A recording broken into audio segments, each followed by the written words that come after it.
Ahora ya conocemos los entresijos de lo que es el proyecto RedLab, ya hemos conocido cuáles son los objetivos alcanzados, hemos puesto cara a las personas participantes, a esas monitoras que lo han llevado a cabo, a las entidades que han formado parte también del proyecto y los resultados que muy amablemente Carolina nos ha mostrado. ¿Y ahora qué? Nos preguntamos, ya hemos estado hablando del éxito del proyecto y ¿ahora qué? Pues no nos queremos quedar aquí, como comentaba al inicio del seminario Juan Carlos. Ahora la intención es hacer incidencia política, transferir toda esta sabiduría, todos estos proyectos que se han implementado a gran y a pequeña escala, hacer esa transferencia de metodología. Y para ello vamos a continuar con la siguiente mesa, que vamos a contar para dinamizar con Eduardo Calderón, presidente de una de las entidades de APN Canarias, presidente de ISONorte y además miembro de la Junta Directiva de APN Canarias.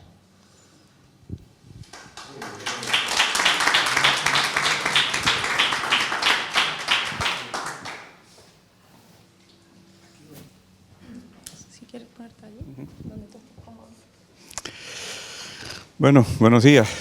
La verdad que es un placer siempre venir de La Palma a estar en esta isla un ratito con muchas caras conocidas, ¿no? Al empezar la sesión de hoy, comentaba Juan Carlos que tenemos dos compañeros de la Junta, tres compañeros, un compañero y dos compañeras de la Junta de APN, precisamente hoy en el Parlamento de Canarias presentando el informe AROPE, ¿no? Y los datos no dejan de preocuparnos siempre, ¿no? Y por eso tenemos que seguir haciendo este tipo de incidencia y yo creo que el hecho de que vengamos año tras año haciendo el estudio y presentándolo en el Parlamento de Canarias, donde se decide qué es lo que se hace, a dónde van los recursos y los fondos públicos, pues no deja de ser estratégico para lo que nos preocupa y ocupa. Para esta mesa de hoy me encargaron de hablar de transferencias. Y las transferencias es una cosa que ha dado muy buenos resultados en Canarias. En la década de los 90, cuando no había dinero en Canarias para hacer este tipo de cosas, personas como Sor Isabel, que antes hablaba con un compañero aquí de ella, y otras personas, nos propusimos buscar perras fuera de Canarias para experimentar e innovar. Y en esa década de los 90, al final, gracias a una colaboración de algunas universidades y muchas entidades sociales, sacamos varios proyectos significativos que hoy los financia el Servicio Canario de Empleo, que son los famosos PIL y las famosas empresas de inserción, ¿no? En esos instrumentos que ya hoy en día, en aquel momento fueron innovadores, ya están normalizados con políticas públicas en Canarias, con recursos públicos, pues han demostrado que la transferencia de esas buenas prácticas al territorio son muy eficaces, ¿no? Entonces, para hablar de ese tipo de cosas, de esas transferencias, vamos a contar con una persona que ha sido toda la vida de la casa, de las redes, de las entidades sociales, pero que ahora la tenemos en otro lugar en el que no paramos de hacerle guiño, que para nosotros es Eli, pero es doña Elizabeth Santana Rosales, directora general. Eli, ven con nosotros, porfa. Si no me cae nervios un montón. Y también vamos a contar con Natalia Jiménez, responsable de investigación del proyecto piloto RedLab Canarias. Sí, ahí ustedes. Aquí mismo. ¿Te quedas ahí? Yo me quedo aquí. Uy, pero no va. Ay. Espera, si no me ruedo, porque sí. Si no voy a estar como cegada, no quiero darte la espalda, Eduardo. A ver cómo lo hago, no ¿vale? te preocupes, voy a intentar no tirar la pantalla. Eli, Cuéntame. hace dos años, nos embarcamos en un reto que nos daba pánico. Cuando empezamos a hablar, los primeros presupuestos que nosotros creíamos que podía ser una cosa razonable del RedLab, hablábamos de 500.000 euros, pensando que era una cosa que ya nos daba un pánico terrible gestionar. Esto se nos fue de las manos en cuanto a presupuesto. Pero la verdad es que hemos tenido un equipo de gente Es un equipo de gente trabajando en este proyecto fantástico, fantástico. Y los resultados que está arrojando estos 2 años de trabajo son espectaculares, son espectaculares. Entonces, ¿cómo normalizar esas buenas prácticas y transferirlas al territorio, con fondos del territorio? Y que eso tenga que ver en los itinerarios sociales y laborales, cómo desde tu dirección general las buenas prácticas del REDLAB pueden permear con esta posibilidad de estos fondos que vislumbran la posibilidad de que se puedan acercar aquí y que puedan hacernos caminar, porque decía antes, en la década del 90 empezamos a soñar con cosas que ya hoy el PILE, las empresas de inserción, soñan cosas del día a día. ¿Cómo podemos pensar en 10, 15 años con lo que tú estás hilvanando ahora mismo? Bueno, no sé si 10, 15, de momento mi horizonte es el 28, ¿no? Es verdad que de manera, buenos días a todos y a todas, perdón, que maleducada, que empiezo directamente y tomo el testigo de la pregunta que bien me hace Eduardo. A ver, nosotros vamos a continuar dando financiación al proyecto REDLAB Canarias, como ya bien saben. Esto viene de un proyecto piloto del Ministerio con muy buenos resultados que, por supuesto, vamos a empoderar y a seguir financiando desde el Gobierno de Canarias, desde la Dirección General de Servicios Sociales e Inmigración.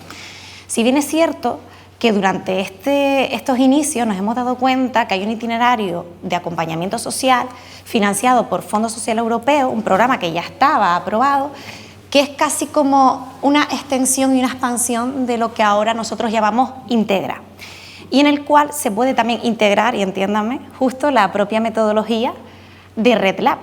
Entonces, justo estamos en ese momento. Yo, si no conocen el Integra, se los explico brevemente. Es un programa que lucha contra la alta exclusión social en Canarias. Se financia desde 2018 y lo que atiende es a personas que bien o perciben o han percibido la renta canaria de ciudadanía, en este caso, o la prestación canaria de inserción anterior y su unidad de convivencia, y reciben una atención en 3 áreas: psicológica, social y educativa. Estos equipos multidisciplinares y especializados atienden a estas personas que se enfrentan a una situación de máxima vulnerabilidad social, porque, como les explico, ellos son profesionales muy cualificados en la atención a personas en alta exclusión social en Canarias.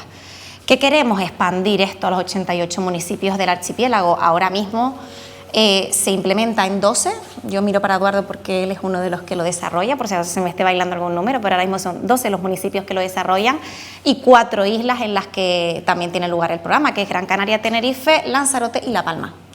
Entonces, la idea es que esto pues tenga una mayor trascendencia, una continuidad en el tiempo, que ese horizonte que les arrojaba, pues para mí ahora mismo es el 28, y en esa etapa estamos ahora mismo en negociar con nuestro organismo intermedio, con el Fondo Social Europeo, pues la integración de esta metodología dentro de los propios itinerarios de acompañamiento que ya desarrollan y se complementa desde el Integra, pero bien es cierto que no están dentro, no son parte de la metodología REDLAB todavía. Se complementan ¿cómo? Pues básicamente mediante la derivación de participantes, tienen acceso a la base de datos de personas perceptoras de renta canaria y ciudadanía, y además el Integra tiene como dos programas más de apoyo, que son el Integra Responsable, que lo que busca es fomentar la contratación pública responsable de manera que se ofrezca más empleo a aquellas personas que se enfrentan a una situación de vulnerabilidad, y el Integra Ciudadanía, que es un apoyo al desarrollo de la renta canaria de ciudadanía. Básicamente, pues estamos trabajando en incluir la metodología dentro de los itinerarios tanto del Integra actual como de esa expansión que va a tener futura a itinerarios de acompañamiento. Estos itinerarios sí que les quiero decir que serán como equipos que complementarán la acción que desarrollan los propios servicios sociales de atención primaria y comunitaria, porque, como bien saben, para esta atención especializada necesitan pues de más profesionales que les ayude a salirse de la tramitación y ayuda en la que, por desgracia, están inmersos la mayoría, hasta el completo desarrollo de la Ley de Servicios Sociales, que les dote de la economía suficiente para poder desarrollarlos per se, sin necesidad de otros organismos de apoyo. No sé si me he liado, si les he dado mucha información de replón. Bueno, ustedes me paran, me pueden preguntar. Bien, muchas gracias. Vamos a complementar con Natalia, que ya ha estado como responsable de investigación. Natalia, desde tu perspectiva de técnica, ¿cómo crees que la metodología RedLab puede adaptarse al trabajo de los diferentes proyectos, servicios que hacen integración social y laboral? Sí, porque el campo es amplio. ¿Sí? Yo antes, cuando venía con Juan Carlos, digo, es que esto puede tener hasta sentido en políticas de empleo transversales, no solo en los servicios sociales de base y comunitarios, sino los especializados también, ¿no? Y para mí las políticas de empleo especializadas también tienen ahí cabida. Efectivamente. Hablando del programa Integra, buenos días, justamente estaba pensando en cómo integrar, por ejemplo, que es fundamental, las competencias digitales dentro de los propios itinerarios. El darnos cuenta que es importante el tema de las competencias digitales es fundamental porque, por ejemplo, una persona, lo que comentaba antes, que es algo realmente importante, el poder acceder a una cita a través de Internet. Personas, por ejemplo, que a lo mejor tienen dificultad para la movilidad y poder concertar una cita con su médico y no saber bajarse la aplicación y poder hacerlo, es simplemente un acceso ya a derechos. Luego iríamos a acceso a la empleabilidad, que sería casi un paso más, pero hay una cosa fundamental que es el acceso a derechos y que al final esta sociedad en la que estamos ahora mismo nos está abocando a integrarnos todos en las competencias digitales. Entonces estaría interesante que se pudiera abordar o perfilar el hecho de que estas capacitaciones en competencias digitales sean algo casi transversal, porque va a afectar y afecta a todo, hasta la participación, que también comentaba Juan Carlos, ¿no? En cuanto a ajustes, por ejemplo, que comentabas, se me ocurren ideas como, por ejemplo, lo que decía Eva sobre otra persona de apoyo, pero yo voy más allá. ¿Qué pasaría si también en este tipo de programas se incluyeran a personas que ya han pasado por la experiencia y que fueran como mentoras de otras personas, ¿no? Como decíais, que se apoyaban en la clase, pero algo un poco más estructurado, por decirlo así. O que el programa, que son 100 horas de módulos, que son 100 horas continuadas, se pudiera estructurar modularmente dependiendo de las necesidades. Es decir, que hubiera módulos específicos para hablar de la administración pública, para acceder a ella, o módulos específicos sobre seguridad, o módulos específicos sobre empleabilidad, como acceder a una plataforma a LinkedIn o simplemente enviar un currículum. Estas son ideas que a lo mejor son lluvias de ideas que se me ocurren, pero también sería muy interesante poder, en estos ajustes, en esta integración, hacer un grupo de trabajo que se pudiera contar con toda la experiencia que ha habido aquí, desde las personas que han participado en las entidades, las personas que han derivado y que conocen muy bien a las personas con las que trabajan, las personas monitoras, las personas participantes en sí, también que se cuente con ellas y con su experiencia, los servicios sociales, etcétera, etcétera, etcétera. Entonces yo creo que más allá de que yo pueda dar algunas ideas, seguro que se me escapan otras tantas, hacer un grupo de trabajo en torno a esto podría estar interesante, quizás. Gracias. A ver, Eli, dado el impacto que está teniendo la metodología RedLab en cuanto a inclusión digital y social de personas vulnerables, ¿cómo crees que podríamos integrar esta metodología en los itinerarios y el trabajo con las personas de ingreso mínimo vital y de la renta canaria de ciudadanía? ¿Y qué ventajas le ves esta aplicación? Las ventajas, como bien dice Natalia, es el acceso a derechos principalmente, porque si bien es cierto que es indispensable la comunicación digital con la administración, es verdad que la mayoría pedimos citas, todas son online y demás, y en la medida que las personas no pueden acceder, pues negamos derechos.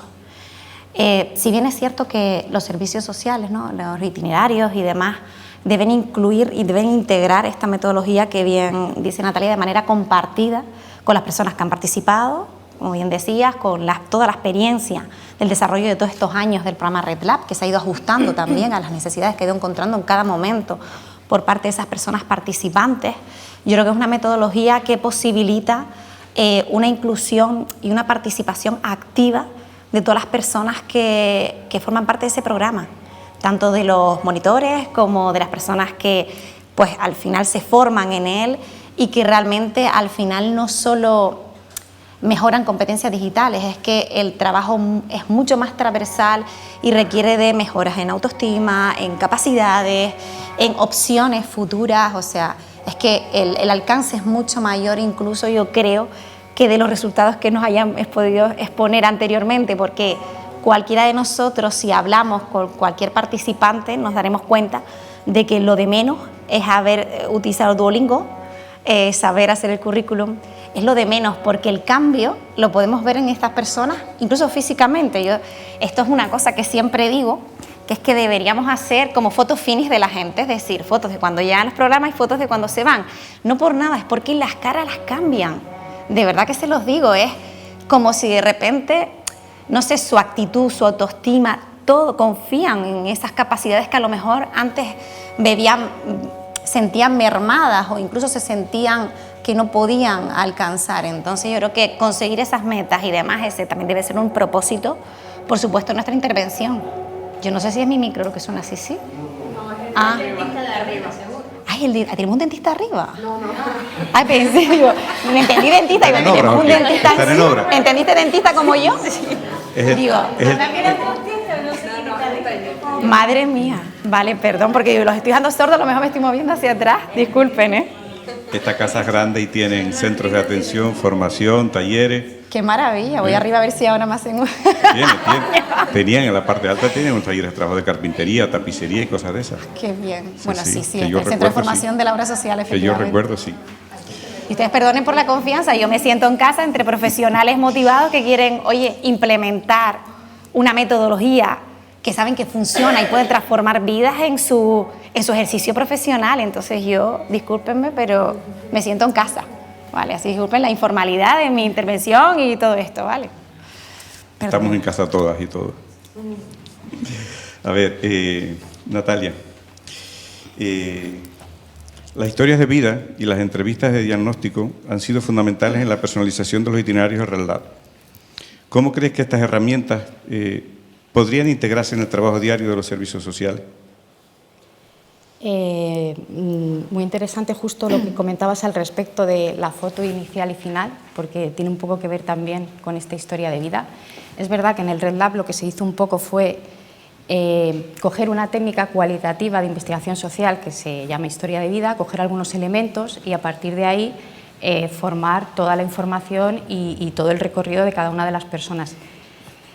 Un elemento importante de esto, que es interesante, es que la persona cuenta la narración desde su subjetividad. No hay una interpretación de otros, son preguntas abiertas, se aborda toda una trayectoria, se analizan todas las dimensiones y eso permite pues, conocer realmente muchas veces la realidad que a lo mejor en otro tipo de entrevistas diagnóstico que sirven para responder a una necesidad concreta, quizás no se entra a abordar todo esto. Es cierto que con el tiempo las personas van conociendo toda la trayectoria, pero si lo haces también al principio, si lo estableces como una metodología, toda esa información queda ahí de forma cualitativa e incluso para la propia persona que se la cuenta, o sea, se está contando con su historia, se está contando con su propia narración. Dicho esto, yo voy un poco más allá porque en esto de los datos y todo esto que para mí también es nuevo, para mí lo digital es igual de nuevo que para la gran mayoría de las personas, excepto las que están haciendo ahora, que ya lo llevan integrado. Y si justamente toda esa información cualitativa, que es muy valiosa, además fuéramos capaces de estructurarla y de generar datos estructurados que se permitan recoger, podríamos hacer análisis, ¿no?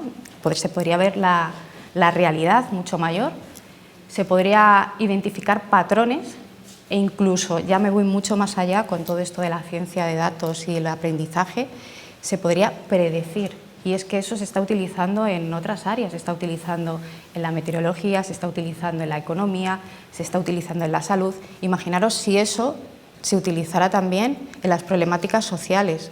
Podríamos responder antes de tiempo. Es decir, tendríamos muchísima información que nos permitiría tomar decisiones en base a unos datos que están recogidos. Entonces, yo me he ido un poco más allá de lo cualitativo, que es verdad que es muy importante, pero además lo complementaría con lo cuantitativo. O sea, yo me iría a esos lugares y yo creo que es viable, o sea, eso se podría hacer. Claro. Sí, es que justo mientras lo decías yo pensaba en el ISAE. en el índice sintético de la alta exclusión social, que es una herramienta tecnológica que ha desarrollado la Integra, en el que justo se miden valores de alta exclusión social que nos permiten visionar escenarios futuros también. Y yo creo que por eso las sinergias entre el Integra, entre el Red Lab y los itinerarios de acompañamiento social, tanto desde la Renta Canaria de Ciudadanía como desde el Fondo Social Europeo, de esta otra manera temporal hasta el 28, deben establecerse, estas sinergias deben establecerse porque al final yo creo que son complementarias y al final todas redundan en el bienestar de las personas a las que atendemos, que es nuestro principal objetivo.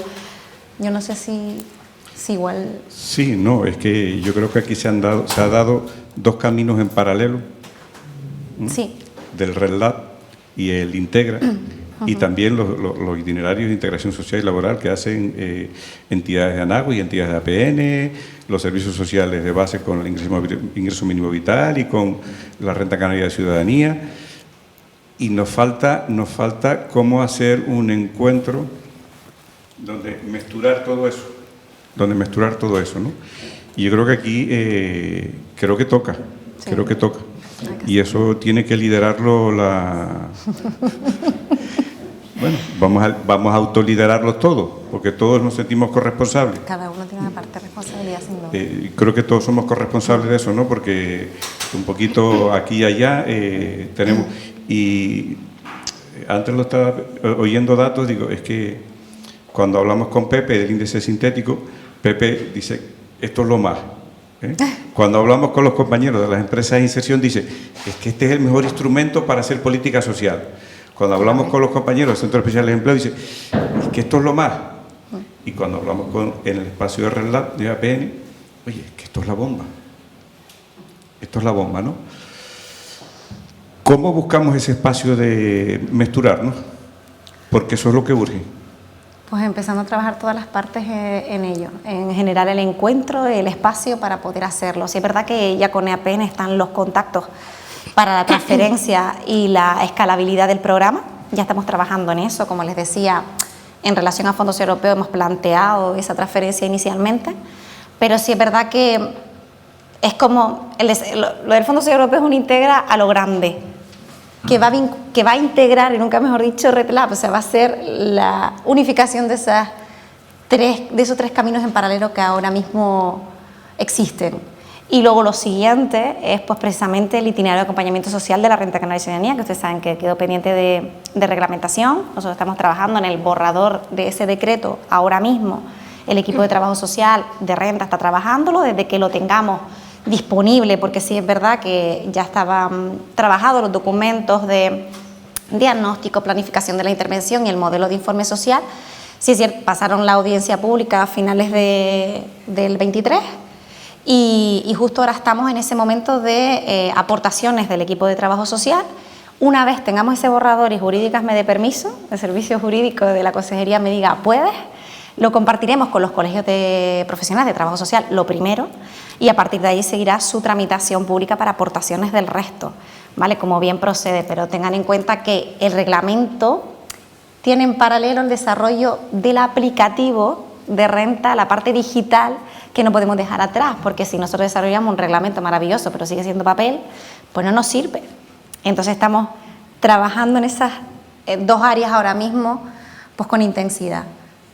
Esperamos que aunarse se va a unar, el encuentro ya se ha producido, ahora vamos a ver qué me dice nuestro organismo intermedio con Hacienda y con fondos europeos para ver en qué medida podemos seguir andando, porque tengan en cuenta que es un programa que ya estaba aprobado y que nosotros queremos pues reestructurar, por decir así.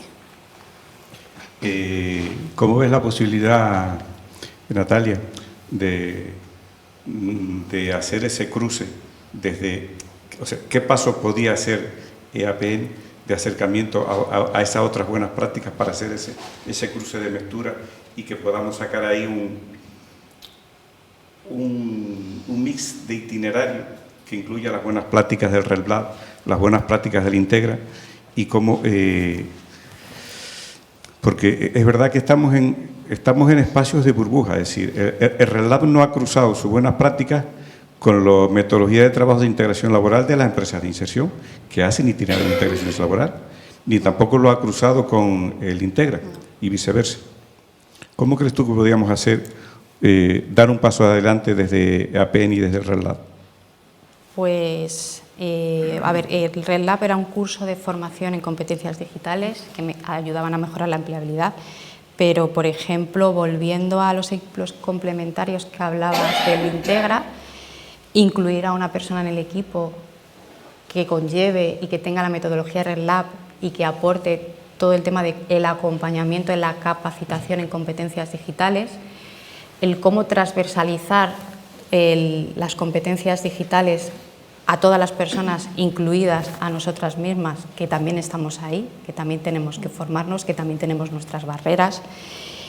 Como decía, el grupo de trabajo yo creo que es fundamental, un grupo de trabajo donde cómo este proyecto, esto es un proyecto que es una formación de 100 horas con unas determinadas características, pero cómo se puede implementar en ciertas áreas de trabajo distintas. ¿Debe ser un curso de 100 horas? ¿Puede ser modular? ¿Es más intenso, menos intenso? Por eso decía lo del equipo de trabajo, de buscar esos ajustes entre un equipo para llegar a acuerdos y para ver lo que es más conveniente, ¿no? Nosotros hemos detectado aspectos clave en este proyecto, por ejemplo, y que me gustaría resaltar y que ha tenido un poco que ver a la hora de que las personas se acercaran al proyecto de la formación. Era una invitación, no era un intercambio porque estás en esta situación, o sea, porque estás percibiendo, por ejemplo, esta prestación o por cualquier otra cuestión, hay que hacer este curso, ¿no? Este curso hay que hacerlo porque es un acceso a derechos de per se y habrá personas a las que a la primera invitación, por las razones X que sea, se acerquen y habrá otras personas a las que les cueste más acercarse y quizás hay que invitarlas más veces. Al igual que lo que comentaba ella, que fue fundamental, a lo mejor puede alguien pensar, pues no quieren hacer el curso porque no les apetece. Pues resulta que poniendo en este caso creo que se acercó el aula, ¿no? Pero es que hemos llegado a poner hasta autobuses y transporte privado en áreas donde no tenían tenían dificultades de acceso y han ido a la formación. Entonces, no se trataba tanto de que no se quiera hacer la formación, sino de que no había el acceso suficiente, ¿no?, a ella. Entonces, esas cuestiones son importantes y yo creo que se deberían de tener en cuenta. Son recursos, al final, es cierto, pero son recursos que realmente funcionan. O, por ejemplo, el reconocimiento, sobre todo en los primeros RedLab, la entrega de diplomas que se hizo, bueno, el hecho, o sea, ya no es tanto la entrega de diplomas, que se hizo un evento, que es verdad que se intercambiaron personas de distintos nodos, que se participó, es más el poder tener un reconocimiento de haber hecho un proceso y haber finalizado dicho proceso. El reconocerlo también creo que es algo muy importante, es poner en valor todas estas cuestiones. Yo creo que sería interesante, más allá de lo que decía de los grupos de trabajo, etcétera. No sé si respondo a tu pregunta, que me parecía un poco difícil, la verdad sea dicha. Es complicado. Pero bueno, que se podrían tener en cuenta estos elementos cuando se llegue allí. Y creo que un grupo de trabajo, una forma de hacerlo, introducir a personas capacitadas en la digitalización, incluso capacitarnos nosotros, porque el marco europeo de competencias digitales tiene una línea parecida, digámoslo, por ejemplo, los idiomas, ¿no?, que sabemos, el inglés, el francés, del A1 al C2, todos tenemos que seguir aprendiendo. Búsquedas en Google, no sé, buscar en Google con un operador booleano no es lo mismo que buscar en Google tal cual. Entonces, todas estas cosas yo las he ido aprendiendo, ¿no? Al final, claro, estás aquí y la propia situación te exige, ¿no? Pero eso, no sé si he respondido a tu pregunta o puedes reformularla de nuevo. No, vamos a dejarlo ahí porque esta línea de conversación que he abierto ahora depende de una cosa que se llama estabilidad de recursos. Y no podemos plantearnos futuro de integración social y laboral sin estabilidad de recursos. Hay recursos que están estables en el tiempo, pues son los servicios sociales de base, la renta canaria de ciudadanía, afortunadamente, ingreso mínimo vital, pero tenemos dos retos estratégicos, y es que el RedLab tiene que tener estabilidad en el tiempo y el Integra también. Venimos de situaciones delicadas, de hacer proyectos parar y demás, y con el sueño de esa palabra que oímos por todos lados, pero que ninguno hemos visto, ¿no? Una palabra que se llama concierto. Conciertos, nos parece que es una sinfónica o una cosa de esa. Los conciertos sociales, ¿no? Y ¿cuándo podemos llegar? Si hablamos, para poder llegar a esa mezcla de esas buenas prácticas, de RedLab, del Integra, de que estas metodologías puedan permear en los servicios sociales, en todos los procesos de integración social laboral, ¿cuándo podemos tener esa estabilidad, que estos proyectos no paren en el tiempo y que podamos tener los conciertos sociales? Esa no estaba en... No, pero esa yo pregunta respondo. es carta de Reyes. Bueno, no pasa nada, está en mi carta también. Está en la mía, se los puedo asegurar. Bueno, precisamente cuando se planteó, yo les cuento con total transparencia, cuando a mí me pusieron el proyecto itinerario de Fondos Europeos delante y lo leí, no lo conocía, era un programa que estaba aprobado, que hay que poner en marcha y tal, y al leerlo digo, pero si esto es el Integra, pero qué guay, porque me va a permitir una plurianualidad, una expansión, una integración, vamos a por esto de cabeza. Vale, pues todavía sigo ahí de cabeza con Hacienda para que me genere las perras para poder ejecutarlo. Pero bueno, estamos en ello. Vale, esa será pues la continuidad inicial. Mi plan B, al que no quiero llegar, bueno, que quiero llegar en parte, pero me voy a explicar mejor. Mi plan B es, oye, que no sale, que de repente, yo qué sé, itinerario se demora en el tiempo, no puedo yo pues garantizar la plurianualidad de esa otra manera, pues la otra vía es el concierto, en el que ya estamos trabajando en la modificación del decreto actual para hacerlo más sencilla. Entonces, ahora mismo hay como 3 caminitos que van ahí todos a una. Va la consejería modificando el concierto para hacerlo más sencillo y que las entidades lo tengan más fácil a la hora de presentarse a él.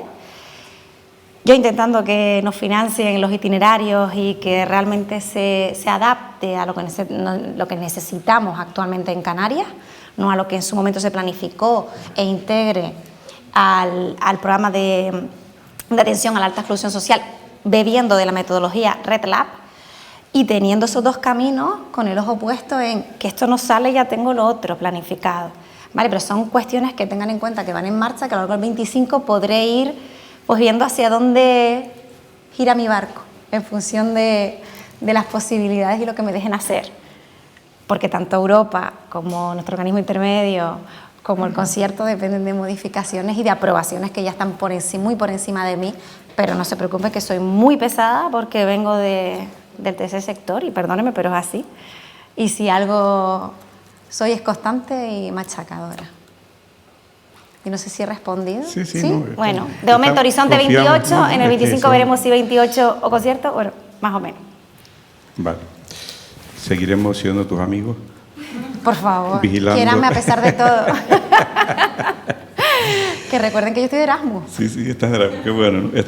Qué bonito eso, estás de Erasmus, ¿eh? Sí, siempre lo Es digo. que estas redes han sido un vivero de responsables políticos interesantes. ¿Sabes que yo recuerdo mucho tu frase? Un día el gran Eduardo Calderón en una reunión dijo, de la Junta Directiva de ANAVO, dijo, oye, no sabemos quién va a ser el próximo director o directora de servicios sociales. Y esta junta es cuna de directores y directoras de servicios sociales. Y la cara mía fue de espanto de ¿qué dice? Y las vueltas de la vida, ¿no? Pero es curioso porque han salido unos cuantos directores justitos de ahí. Eso quiere decir que los que estamos en las redes no estamos locos, que estamos No, trabajando en vamos una en el línea camino. interesante para hacer cosas, ¿no? Natalia, de tu experiencia de análisis de datos, implementación de la metodología RedLab, ¿qué desafíos anticipas en la transferencia de estas metodologías a los servicios sociales autonómicos? Porque yo estaba preocupado por los dineros, pero esos desafíos que tú puedes apuntalar. Bueno, uno de los desafíos era los recursos económicos, pero también las infraestructuras. Por ejemplo, que se dote de buenas infraestructuras o incluso que se cuente con espacios públicos, accesibilidad. Entonces, todo el tema de la infraestructura es fundamental. Es verdad que con solo la infraestructura no es suficiente, pero digamos que sería el primer paso. Otra cuestión que hay de desafíos, la resistencia al cambio que tenemos todas las personas, porque el tema de la digitalización nos afecta a todos. Puedo hablar de mí misma, que ahora hablamos de datos y yo vengo de letras puras, o sea, que también he hecho ese proceso, claro. Entonces y sobre todo en ciertos perfiles que yo me puedo sentir un poco identificada, digámoslo como yo misma, que venimos de algo que nos interesa lo social, que hemos estudiado letras puras. Entonces, muchas veces es como, a mí la tecnología no me interesa, a mí lo que me interesa son las personas. ¿Cómo rompemos esa barrera y nos damos cuenta que la tecnología nos ayuda? No solo nos ayuda a nivel diario, no solo ayuda a las personas con las que estamos trabajando, sino que también incluso el utilizar bien los recursos, porque ahora mismo, de verdad, tal y como están las cosas, las herramientas que tenemos a mano a diarias, si las utilizáramos bien, las propias personas trabajadoras, optimizaríamos y tendríamos mayor bienestar. Sufriríamos menos, tendríamos menos carga de trabajo. Esto no significa que porque seamos más óptimos que tengamos que tener más trabajo, no, todo lo contrario. Estoy hablando, por ejemplo, de la eficiencia desde el punto de bienestar de la persona. Entonces, eso es uno de los desafíos, la resistencia propia que tenemos las personas a las nuevas tecnologías. Es que vamos a pasar todos por ahí. El problema es que, yo creo que es el problema que no podemos elegir, que es que ya está ahí. O sea, o te subes al carro o yo no sé muy bien cómo hacemos esto, ¿no? Otras cuestiones también es la heterogeneidad que había en las personas participantes, que nosotros hablábamos o se planteaba un nivel más básico, ¿no? Gente que apenas tenía acceso o conocimientos a las nuevas tecnologías, pero cuando entras en la realidad te das cuenta de que los niveles no son el bajo y el intermedio, es mucho más complicado que eso.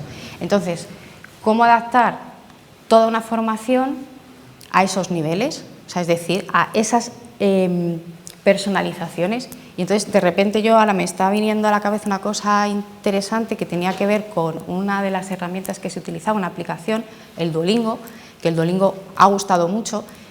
Y mi pregunta es, ¿por qué ha gustado el Duolingo?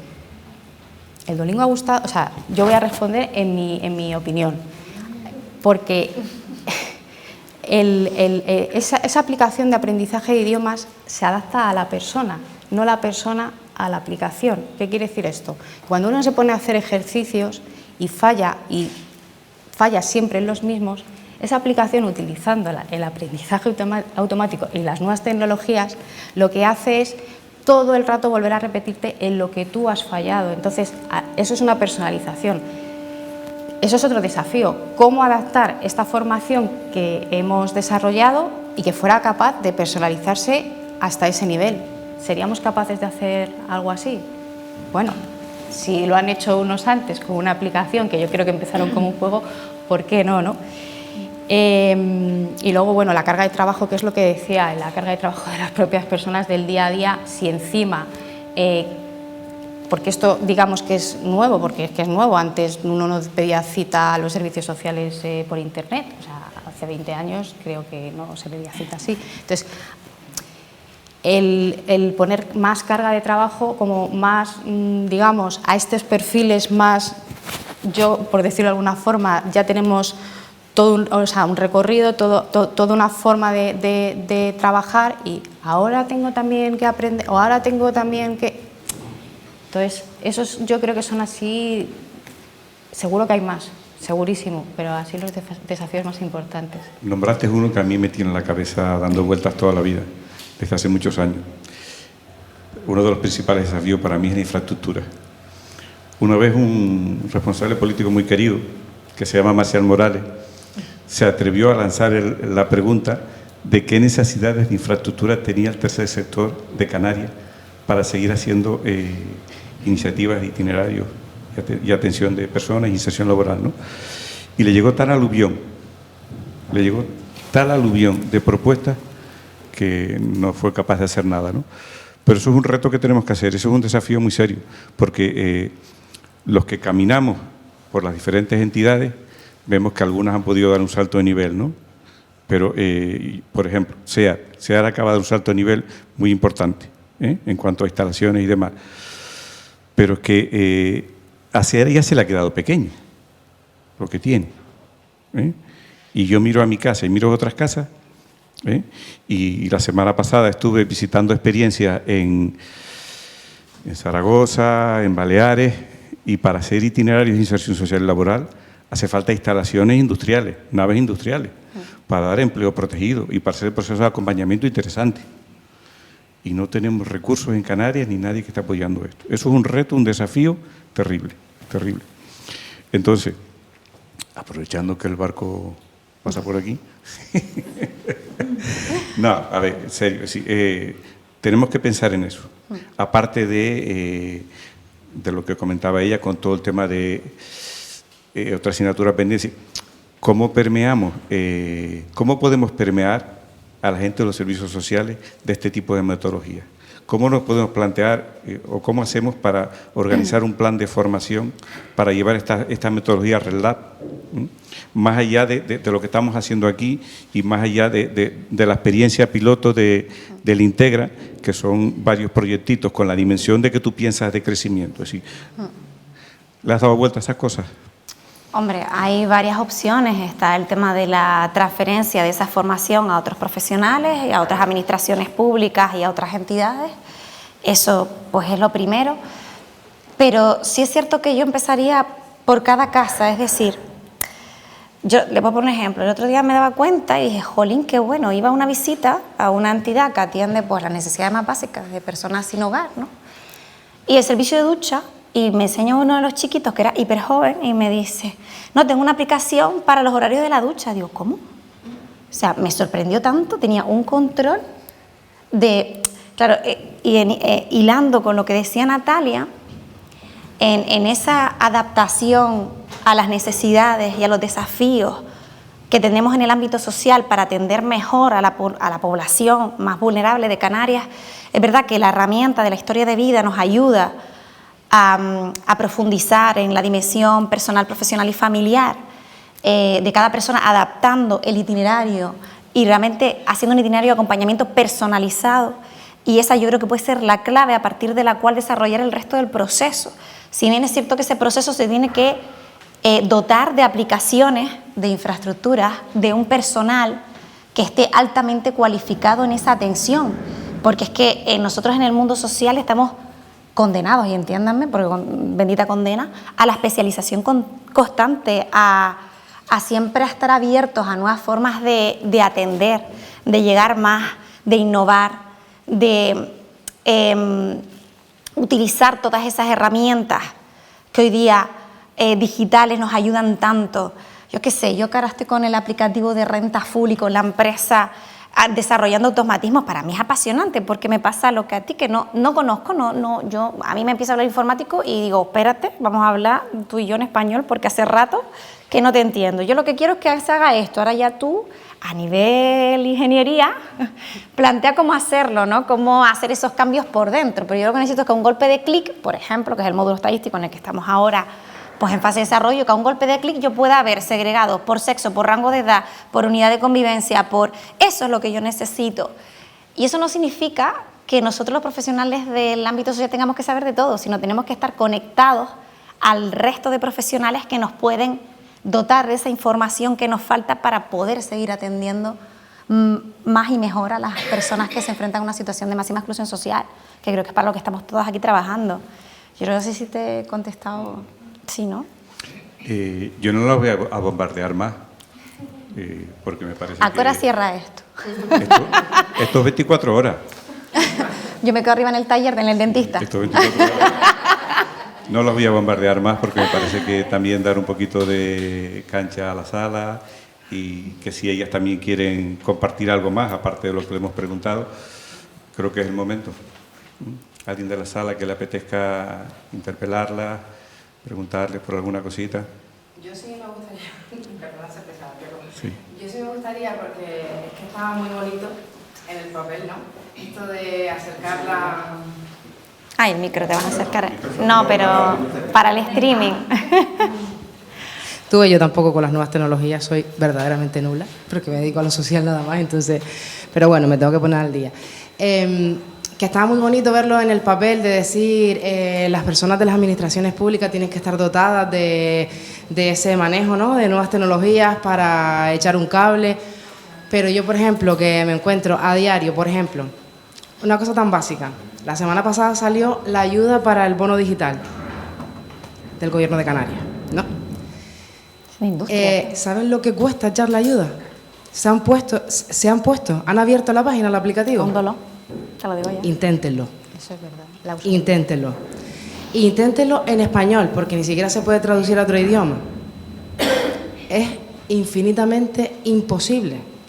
Es imposible para mí, que soy una persona que más o menos entiendo de adjuntar un archivo, si se lo pides a una persona que va al Servicio Canario de Empleo, no la ayudan. Va al Gobierno de Canarias, le dice que para eso no están. Va a una cita previa al Ayuntamiento de Las Palmas, no, para eso no están. Entonces, y no por no hablar, hace 2 meses de la Consejería de Educación que salieron las listas para comedores escolares, ya eso prefiero ni nombrarlo, porque una persona de a pie no se puede apuntar a hacer limpieza en el colegio, porque es que no se va a apuntar, porque a mí me llegan y me llegaron 20, 30 y 40 personas para apuntarse, sabiendo que a lo mejor tardarían 10 años en llamarlo porque no tienen experiencia, pero ¿por qué no se pueden apuntar? No se pueden apuntar porque no tienen los recursos para convertir un archivo PDF, porque no saben adjuntarlo, porque cuesta vida y media. Vida y media. Entonces, cuando salen este tipo de cosas, yo le pediría al Gobierno de Canarias que, por favor, yo sé que no se pueden entregar ya los documentos presenciales, pero por favor, que pusieran un punto de atención donde las personas, sí, mediante cita previa, vale, vayan, pero puedan hacerlo en conjunto, que le hagan un acompañamiento integral a esa persona, porque hay lo digo hasta por mí. A mí me han devuelto tasas de la Consejería de Educación para presentarme a las oposiciones, porque no he llegado al fin del trámite. Pues imagínese personas de a pie que no entienden, y más con un poquito de barrera idiomática, en árabe, por ejemplo. Inviable, inviable. Entonces, yo sí pediría que desde la Consejería está muy bien dotar a la gente de este tipo de cursos, de competencias digitales, pero hay cosas que se escapan de la mano. Entonces las administraciones públicas se tienen que poner al día con eso, de poner una persona que realmente acompañe integralmente, no solo los servicios que estamos por fuera satélite, no, sino también la misma administración pública, que creo que tienen personal de sobra como para eso. Sí. Esa parte no te la... Alguno hay. Esa parte, bueno. Alguno hay. Bueno, te cuento.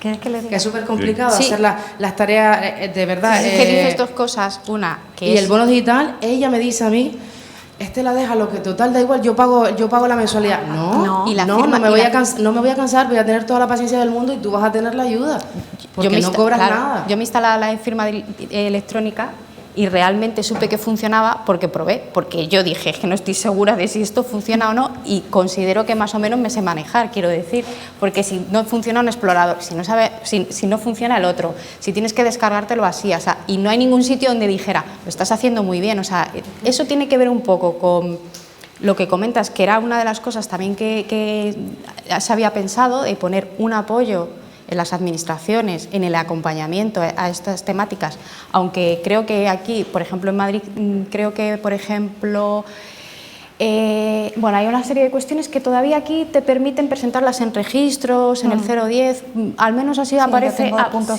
sí. Yo creo que sí que hay, en los registros creo que hay La algunos puntos de consejería apoyo. tengo varios registros En habilitados. Madrid creo que ya ni eso, o sea, que creo que ahí hay diferencias, pero también la usabilidad, o sea, es decir, el poder hacer esos procedimientos que es que son muy difíciles para cualquier persona. Que no sabemos, yo de verdad que cuando me saqué la firma, la única forma de saber que lo estaba haciendo bien fue porque probé y funcionó, pero en ningún momento supe si el procedimiento para instalarla estaba correcto o no. Entonces es muy pertinente. Sí. Y todo esto porque estamos hablando de las personas que por empleabilidad o por cita previa para el médico, pero por ejemplo, hace poquito, el mes pasado que salió lo del inserso con las personas mayores. A ver, centrémonos, ¿vale? Mis padres, para escoger un viaje a Andalucía, no sé cuánto, métete en la página, haz clic en... No, es que por favor rediríjanse a una agencia, aconséjame, haz algo, pero tú no puedes, yo te mando una carta con un código, te metes en este enlace, personas de 80 años, 70 años, nos hemos vuelto locos. Yo sé que las nuevas tecnologías están para esto, pero tenemos que usarlas de manera que sepamos que el que está enfrente las puede usar, porque si no... Te cuento, digo yo. por parte.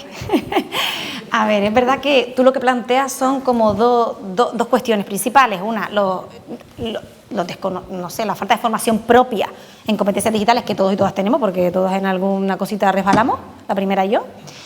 Y luego la adaptación a un lenguaje sencillo, a un procedimiento fácil de la administración, y eso es verdad que es una queja que yo creo que cualquiera que trabaje en el gobierno, Gobierno de Canarias, Ministerio, corporaciones locales, yo creo que compartimos todos esa queja, porque es verdad que hasta a nosotras nos cuesta mucho, incluso les hablo de los procedimientos internos, son complejos y es verdad que debemos adaptarlos y dirigirlos a nuestra población objetivo. Y eso es verdad que pues el vocabulario, como les digo yo, es como cuando hablo con un informático, tiene su vocabulario y yo el mío, y la idea es hacerlo lo más sencillo posible, y en eso yo creo que en este caso no es una competencia que tengamos cada consejería, es algo que va más en la consejería de transformación digital y lo que es modernización de la administración pública, y yo sé que están trabajando en eso, en adaptarlo incluso a un lenguaje fácil para las personas con discapacidad, hacerlo más accesible.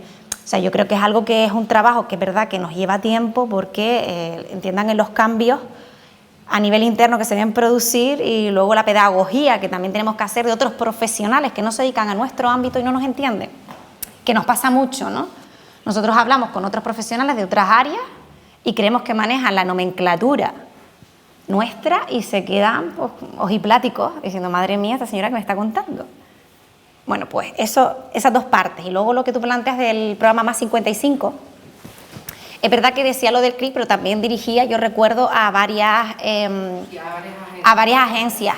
Da la opción, porque como es más de 55, pues se entiende que promociona la autonomía para un envejecimiento activo. Sí, pero es puntual, solo puntualizar que sí es verdad que también da pues, la referencia de varias agencias de viajes a las que las personas se pueden dirigir, a aquellos que no tengan, pues, yo qué sé, no sepan o no tengan al hijo o la hija de por medio, como mi madre que me tiene a mí todo el día pegada para intentar pillarle el viaje, pues eso, ¿no? Y ese es el problema, que como tienen que ir a la agencia que abre a las 10 de la mañana, a lo mejor van a las 10 de la mañana y ya se quedan sin viaje porque se conectaron otros a las 7 de la mañana.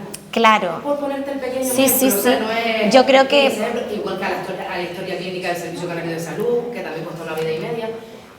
No, cuando... Cositas, ¿sabes? Sí, que todo es a lo tecnológico y cuesta. No, totalmente. De verdad que yo siento que estoy completamente de acuerdo con la mayoría, porque sí es cierto que también se ha producido un salto para el que no estamos preparados. Yo creo que esto se aceleró en un momento de pandemia, corríjanme si yo me equivoco, se aceleró todo tanto que no nos ha permitido adaptarnos tan siquiera a ese salto.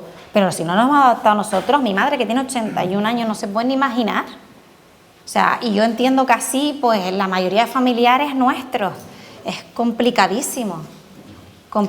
Entonces, bueno, entiendan que se ha producido un salto abismal, que no hemos medido los tiempos y ahora tenemos como que volver para atrás a formarnos para poder seguir avanzando. Esa es un poco la conclusión que yo sacaría de lo que tú has dicho. Yo creo que el RELAB también está en esa línea de contribuir un poquito a eso, ¿no? Me parece que es parte del trasfondo de esta causa. ¿Alguna persona más de la sala que quiera intervenir? Quiero preguntar una cosa. Adelante. Con micro. Espera por el micro. Sí. Bueno, dos cosas, ¿no? Yo creo, ¿cuándo, para la confección de una política pública, qué elementos necesita para poder avanzar en ella, ¿no? Yo creo que necesitas la innovación, es decir, tienes que hacer cosas diferentes para abordar retos sociales. Necesitas el acceso, tienes que facilitar y simplificar el acceso para que el camino sea franco y no esté lleno de obstáculos. Tienes que garantizar el alcance, es decir, que llegue al mayor número de personas que forman el público objetivo de esa potencial política pública. Y tienes que trabajar, ¿no? y posiblemente garantizar la sostenibilidad, es decir, que tú desarrollas una política pública y no queda en un hecho anecdótico, sino que la política pública en sí misma sea sostenible, porque tiene el efecto transformador. Y es complicado juntar, a mi modo de ver, todas las variables que para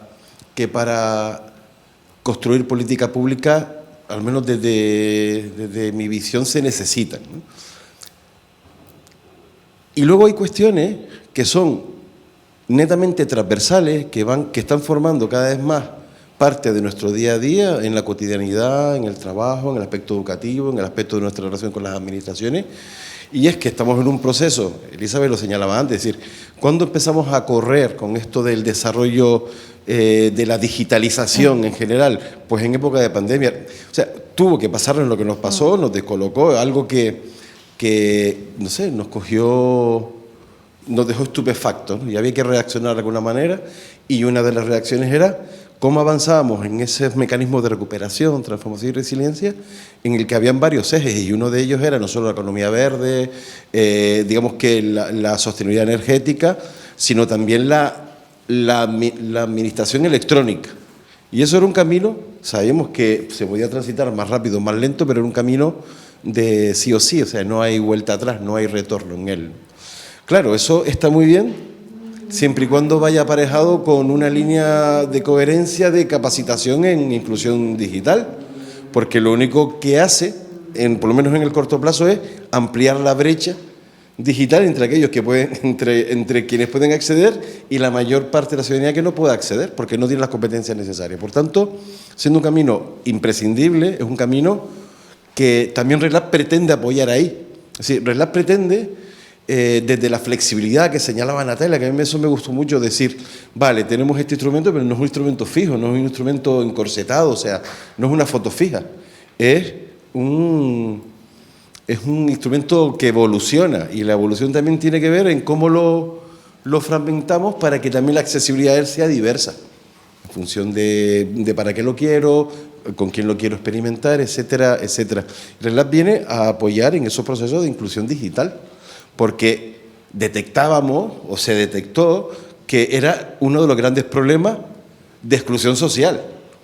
El hecho de no poder acceder a una administración electrónica que sirve para ejercer derechos, ya no se trata de conseguir algo, sino de ejercer los derechos, lo más básico de lo básico, y que la gente pueda acceder a él y no se quede apartada y no se quede en los márgenes, ¿no? Que es lo que a veces, o con mucha frecuencia, vemos que nos está pasando. Pero eso también entiende de cuáles son las herramientas financieras de sostenibilidad. Y yo creo que ha dado en el clavo una historia. ¿Cómo? O sea, el otro día, por poner un ejemplo, ¿no? A modo de anécdota, pero yo creo que puede ser significativo. ¿Cómo? En el Comité de Seguimiento del Fondo Social Europeo Plus, el otro día, se ha convertido en un órgano meramente informativo en el que la capacidad propositiva está limitada. No sirve para lo que es un comité de seguimiento, al menos a mi modo de ver, ¿no? Y claro, cuando tú planteas de manera reiterada, porque yo creo que es un planteamiento reiterado, histórico y cansino, ¿vale? ¿Qué pasa con la plurianualidad?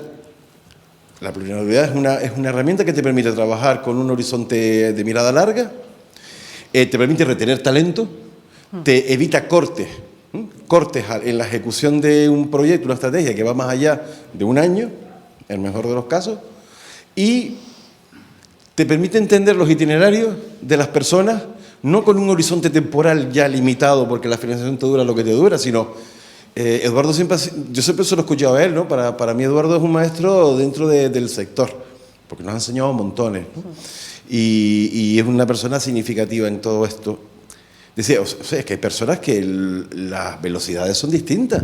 Tú no puedes pensar que una persona en un año tiene un itinerario todo completo, no sé qué, ¿no?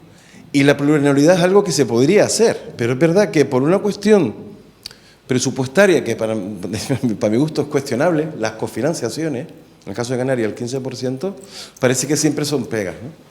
Yo, coño, a lo mejor hay que trascender de los esquemas tradicionales con respecto al Fondo Social Europeo.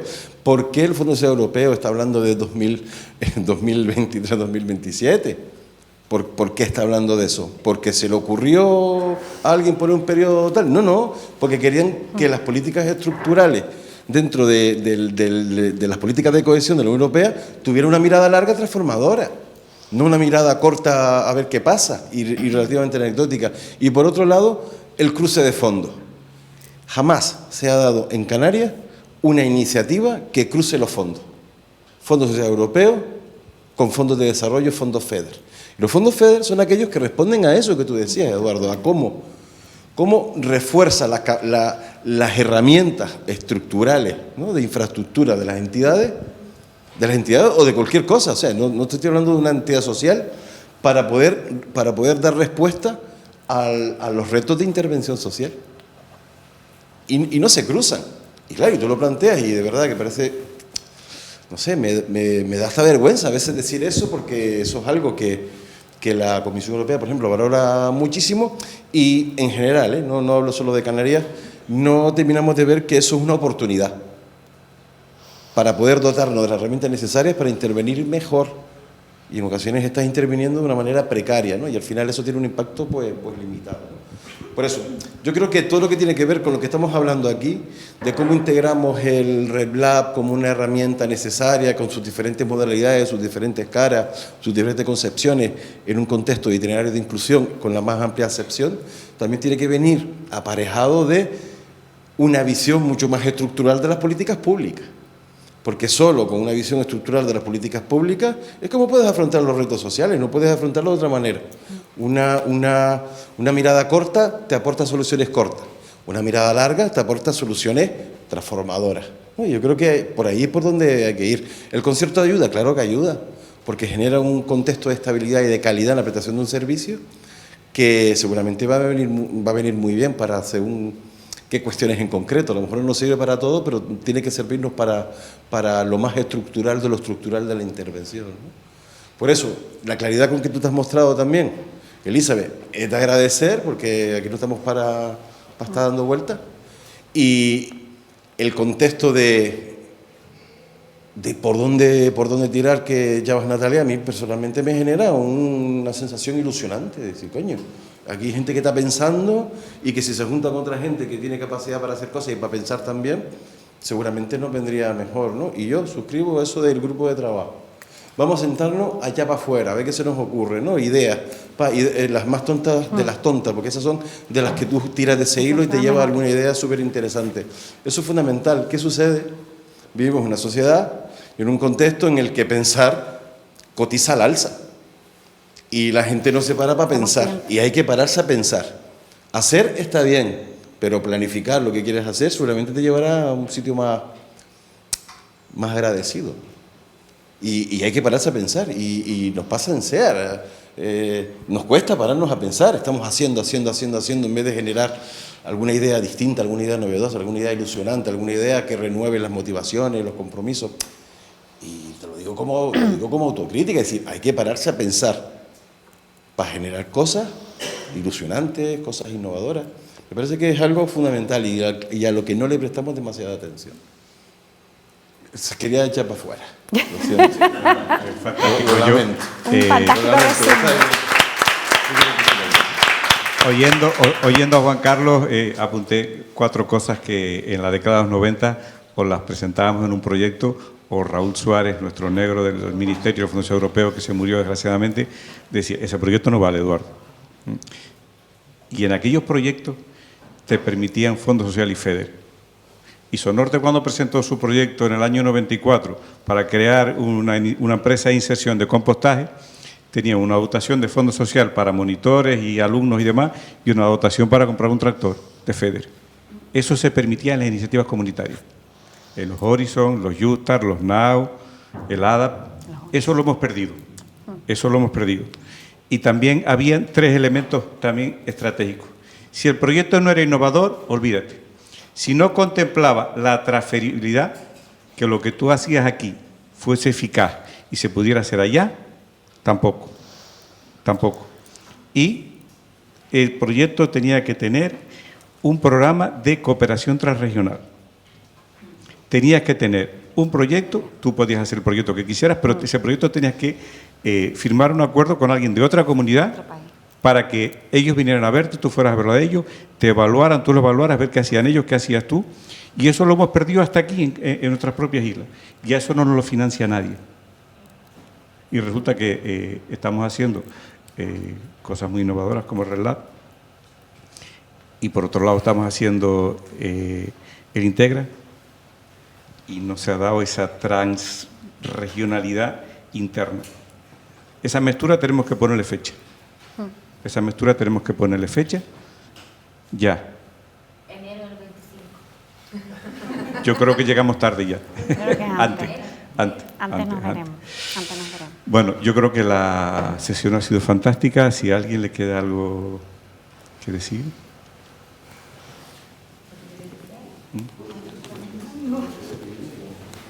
Juan Carlos, no. Juan Carlos está buscando el micro otra vez, ¿no? Te lo puedes coger cuando quieras. Ya dijo que lo echó todo para afuera. No, era simplemente en línea un poco con lo que comentabas, ¿no? La visión esa europea de cara a cruzar fondos y buscar ese espacio de conversación o de diálogo. En línea con eso, también antes comentábamos que la idea es llevar a cabo otro seminario a final de mes más enfocado a esa conversación a nivel política europea, enfocada sobre todo a regiones ultraperiféricas, que al final compartimos unas peculiaridades muy similares, y el poder tener esa conversación y ver esas buenas prácticas o propuestas de política que se puedan replicar en los diferentes espacios, de cara a esa transferibilidad y esa escalabilidad de buenas prácticas, conocimientos, y que podamos nutrirnos, ya sea Canarias con las regiones ultraperiféricas de Portugal o de otras regiones del continente europeo, ¿no?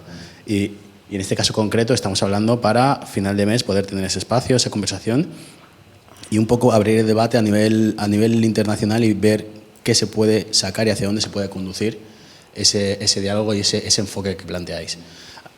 Es un debate inicial, es decir, es un primer momento para generar esa dinámica de compartir más allá de lo que somos. Aquí no perdamos la perspectiva de que siempre que hemos estado buscando, innovando y experimentando cosas, hemos hecho cosas muy interesantes con la gente, con los socios de Azores. Sí. Son gente que están en realidad insular como nosotros, que viven situaciones muy similares, que los conocemos, que nos conocen y que hemos hecho cosas de la mano con ellos, y que nos seguimos, después de 30 años caminando juntos, todavía nos seguimos hasta en redes sociales, ¿no? Y compartimos nuestras vidas y nuestros andares, y que sería estratégico, porque yo creo que la realidad insular denota también ciertas peculiaridades de la pobreza, de la exclusión, de cómo abordarla, esa lejanía del continente y los sobrecostes y la... Sí, yo creo que hay puntos identitarios, y por eso hay un comité de las regiones, ¿no? Y un comité de las regiones ultraperiféricas por algo. Es decir, porque hay elementos identitarios que de alguna manera nos ayudan a alimentarnos mutuamente. Lo que se pretende con el seminario es un seminario modestito, de conocer 2 o 3 experiencias máximo, sacar un primer contacto de todo eso para seguir caminando en una dinámica de trabajo conjunto regular. No, retomando eso que tú señalabas, que me parece que es también lo suyo, sacar un documentito que tenga que ver con eso para que marque una serie de recomendaciones a partir de aquí, ¿no? Esto es importante porque a partir de aquí podemos hacer cosas, podemos visibilizarnos en otras regiones y demás, para que la vertiente ultraperiférica comunitaria no se pierda, para no encerrarnos en nuestra propia realidad isleña, ¿no? Canaria, sino para tener una mirada un poquito más abierta. Y ahí APN tiene su valor, ¿no? Con APN España y APN Europa. O sea, vamos a intentar aprovechar también todo ese tipo de cosas. Y luego los propios organismos que el Gobierno de Canarias tiene en asuntos europeos, la directora general, y el contexto también de la representación de Canarias en Bruselas, bueno, todo ese tipo de cuestiones, creo que hay que ponerlo al servicio, ¿no? Y eso es importante, más aún en un año como el año que viene, de reformulación del pilar europeo de derechos sociales. El año que viene es un año trascendental, en un contexto político hostil. Es decir, no nos engañemos, o sea, las representaciones en el Parlamento son complicadas, de la derecha y de la extrema derecha. Pero hay que seguir haciendo, no contención, sino construyendo distinto. Contenerte, bien, perfecto. Pero la contención te lleva a la autocomplacencia. No. Construir distinto, y hay que plantear alternativas. Por eso es un año crucial, ¿no? Y ahí hay que estar de alguna forma.